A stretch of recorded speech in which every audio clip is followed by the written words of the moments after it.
Session. We're now going to hear back from the rapporteurs.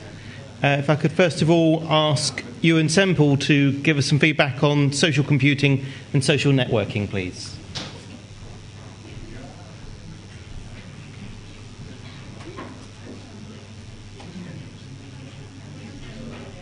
I'll do my best to reflect conversations, and it's slightly awkward without being the source of some of the conversations to maybe. Stand back, because then you'll be picked up by the microphone. Sorry. But also now to try and capture what people made of them. But we split our group into three subgroups of about 5 roughly each. And the first set of conversations was around trust and how trust is or isn't affected by the use of social tools. And conversations around the fact that people don't trust governments and they don't trust technology, and when you put the two together, it's a dangerous mix. But also the experience of becoming more adept at using the tools, like using blogs and forums, can actually bring politicians closer to their constituents. And that in doing so, they're also effectively spreading the message that they're encouraging people to engage with them and with the tools by doing so. And that principle of learning through use was significant. The second group, we're talking a lot about the shared practices, that they are sharing each other's practices, rather. Starting off from the point of view that in one country particularly, people were using existing conventional media less and less. So in other words, that was less acceptable as a means of getting across political messages, so alternatives were being sought.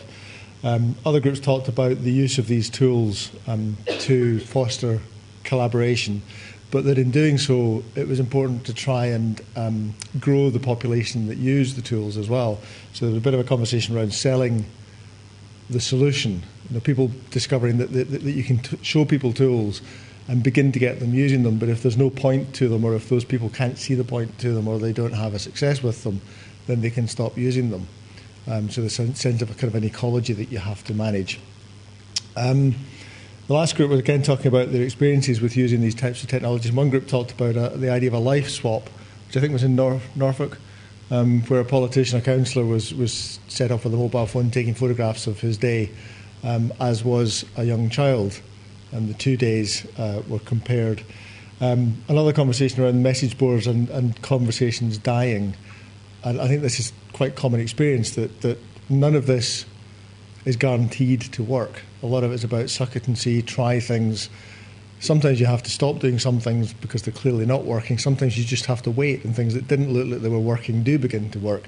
And this is very challenging for people who are used to kind of managing things and making them happen, if you like.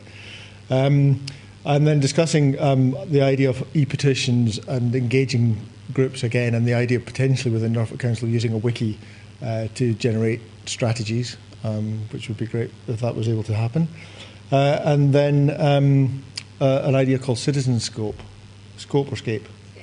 Citizenscape, using multiple countries to engage with this sort of stuff, and a bit of a conversation around language and culture and how, there are some elements of this are universal, there are some are very different, and how you accommodate all of that. Basically, kind of summing that up with the idea of people who've got it, and it's a slightly exclusive sort of way of describing things, but people who get this kind of stuff having to spread the word and spread the energy around it and keep that energy up. So hopefully I didn't miss anything off, guys.